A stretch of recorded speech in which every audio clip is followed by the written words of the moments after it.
Baik, bismillahirrahmanirrahim. Assalamualaikum warahmatullahi wabarakatuh. Nama saya Muhammad Syafiq, NPM 2135101. Akan mereview jurnal dari dosen kami yaitu Pak Rizky Akbar Ramadan. Jadi pada pertemuan ini kami diganti dengan tugas online yaitu mereview jurnal. Atau saya bilangnya bedah jurnal. Jadi pada bedah jurnal kali ini ada dua jurnal, yaitu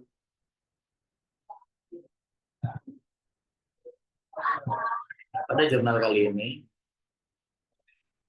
yang jurnal pertama yaitu Digital Forensic Investigation for Non-Volatile Memory Architecture by Hybrid Evaluation based on ISO or IAC 27.37 pada tahun 2012 dan menggabungkan dengan NIST SP800-86 dan dibuat dalam bentuk framework. Jadi pada jurnal kali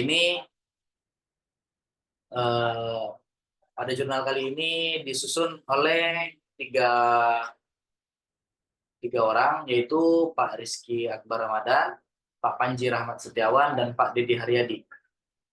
Jadi pada jurnal kali ini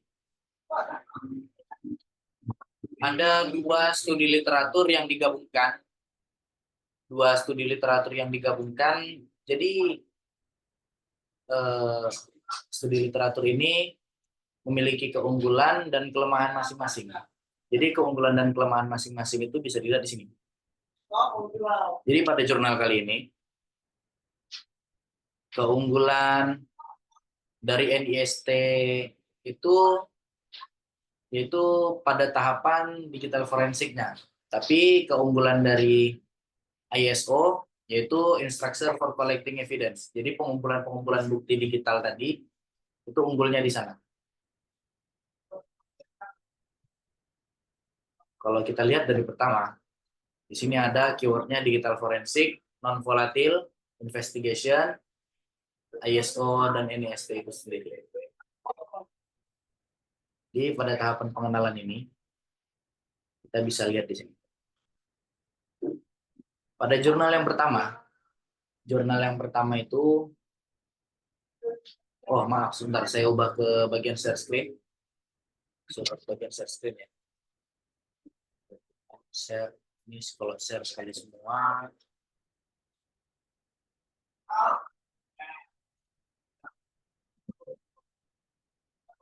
Nih, entire screen.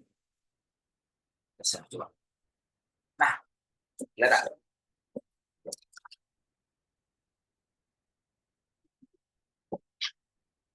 Pada jurnal yang pertama, judulnya itu Digital Forensic Investigation for Non-Volatile Memory Architecture by Hybrid Evaluation based on ISO dan NIST SP800-86 dan itu dibuat dalam bentuk framework. Jadi kerangka kerja di sini memiliki tujuan yaitu research purpose framework for handling non-volatile digital evidence by combining. Jadi di sini kata kuncinya yaitu combining. Combining ini menggabungkan. Subjek penelitiannya yaitu digital forensik. Saya disclaimer dari awal bahwa ini hasil penelitian berdasarkan riset saya sendiri dan metode penelitian yang dilihat dari jurnal. Metode yang dilihat dari jurnal yaitu live forensik dan static forensik. Oke. Jadi research method ini bisa kita lihat bahwa perbedaan dari hard disk sama SSD itu memiliki perbedaan ya. Kalau dari hard disk itu merupakan piring-piring magnetik, sementara SSD ini full dia elektrik. That's why kalau hard disk terkena kendala saat kehilangan data dan segala macam ini masih bisa di backup. Kemungkinannya paling besar di sini. Sementara kalau SSD ini rentan karena sulit untuk recovery. Jadi hasil penelitiannya yaitu NIST dan SP800-86 menjelaskan proses untuk menjaga bukti digital itu bisa ditampung di komputer melalui media storage-nya. Bagaimanapun ini tidak dijelaskan detail pada ISO sendiri. Jadi dua proses ini bisa diangkut, bisa dibawa untuk keamanan elektronik pada barang bukti tadi melalui pencabutan kabel-kabel dari power source, power supply untuk mematikan komputer berdasarkan OS, fitur-fitur OS yang dimiliki oleh barang bukti dan memiliki kemungkinan untuk kehilangan data. Jadi di sini regular process of collecting electronic evidence securing from factor.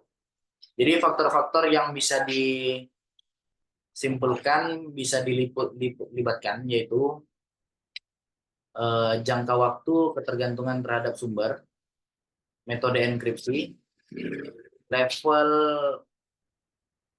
urgensi, level darurat dari organisasi atau institusi pada sistemnya sendiri, requirement dan regulasi. Requirement itu kebutuhan dan regulasi untuk perizinan dari organisasi atau institusi tadi. Lalu large capacity volume storage media, ini bisa dipakai untuk media-media yang besar, bisa untuk available, ini tersedia untuk tim crime scene. Jadi ini untuk investigasi lapangan langsung ya, crime scene timnya. Available of time required by TKP team. Jadi kebutuhan yang dibutuhkan untuk tim TKP mengolah data tersebut. Dari perbandingan proses untuk pengumpulan data, ada dua standar tadi yang diteliti dari jurnal ini. Ada beberapa keuntungan dan kerugian di sini.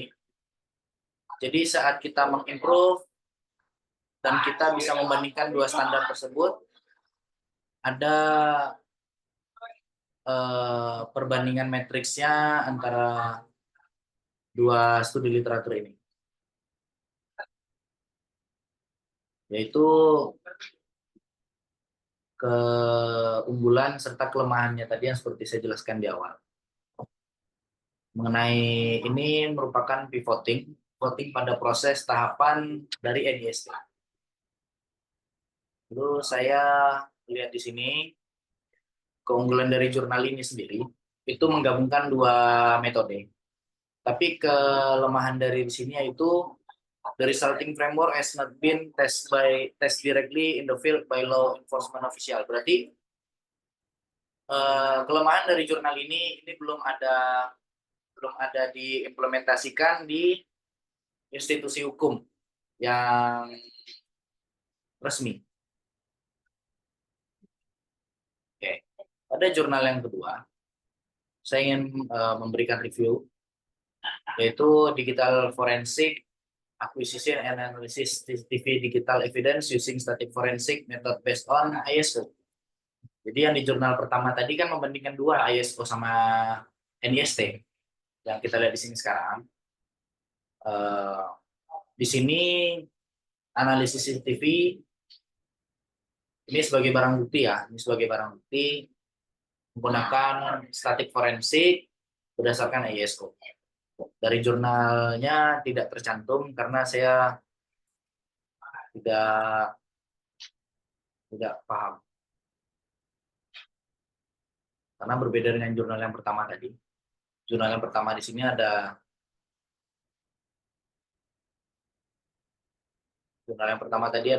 penjelasan dari IT Journal Research and Development. Di sini jurnal ini dibuat oleh Pak Rizky Akbar Ramadan, Bu Desti Mualfa, dan Dedi Haryadi.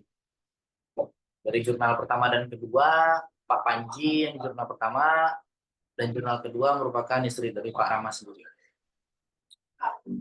Jadi sekilas yang saya kasih tahu di sini bahwa jurnal ini untuk menginvestigasi sebuah barang bukti yakni CCTV Dan kalau kita lihat di sini, pada pendahuluan, another polemic found on handling this case that human object record on CCTV are different from suspect.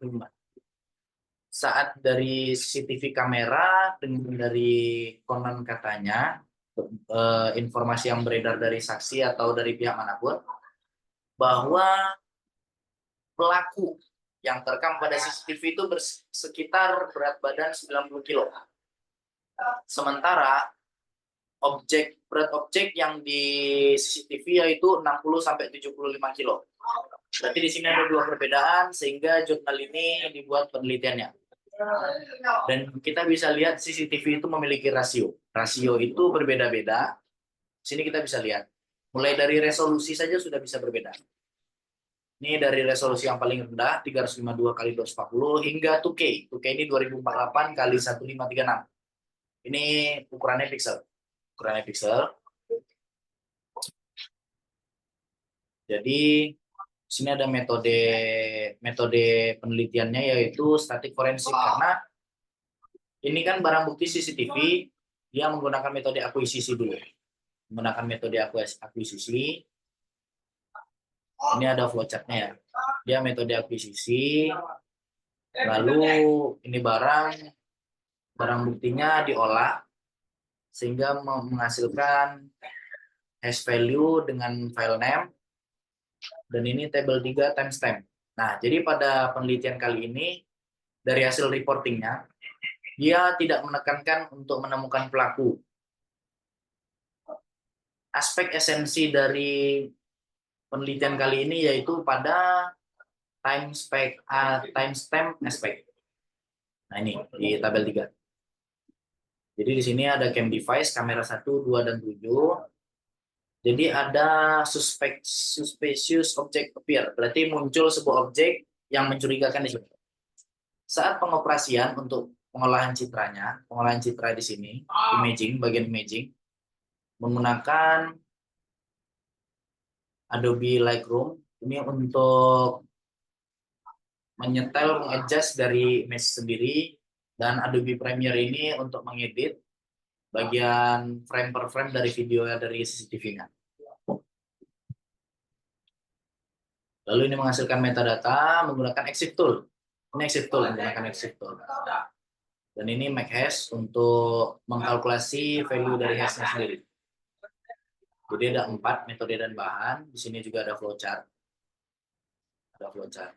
Jadi pada kesimpulan, pre-akuisisi dan core-akuisisi merupakan langkah utama pada analisis dan investigasi barang bukti digital. Jadi di sini bisa kita lihat.